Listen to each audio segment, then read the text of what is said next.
మనకి పోస్ట్ ఆఫీస్‌లో central government నుంచి మంచి మంచి స్కీములు ఉంటాయండి. అందులో మనకి పీఎల్ఐ అండ్ ఆర్‌పీఎల్ఐ. పీఎల్ఐ అంటే పోస్టల్ లైఫ్ ఇన్స్యూరెన్స్. ఆర్‌పీఎల్ఐ అంటే రూరల్ పోస్టల్ లైఫ్ ఇన్స్యూరెన్స్. అయితే ఈ ఇన్స్యూరెన్స్‌లో బెనిఫిట్ ఏంటంటే మనకి ఎల్ఐసి కంటే కూడా ఇందులో మనకు ఇంట్రెస్ట్ ఎక్కువ వస్తది. తర్వాత మనం కట్టుకునే డబ్బులు చాలా తక్కువ డబ్బులు కట్టుకుంటామండి. తక్కువ ప్రీమియం కట్టుకుంటాం. మనకొచ్చేసి బోనస్ చాలా ఎక్కువ వస్తదండి. ఇప్పుడు మీ ఇంట్లో 18 సంవత్సరాల అమ్మాయి గాని, అబ్బాయి గాని ఉన్నారనుకోండి. వాళ్ళకి 10,00,000 పాలిసీ అంటే 10,00,000 పాలిసీ గనక తీసుకున్నారనుకోండి. ఆళ్ళకి మంత్లీ 1800 గనక కట్టుకున్నారనుకోండి.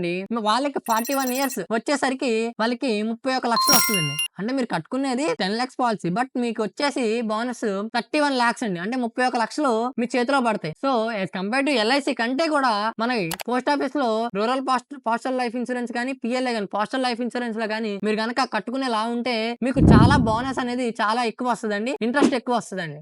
Thank you. మీ దగ్గరలో ఉన్న పోస్ట్ ఆఫీస్‌కెళ్ళి మరింత ఇన్ఫర్మేషన్ తెలుసుకోండి. ధన్యవాదాలు. Thank you.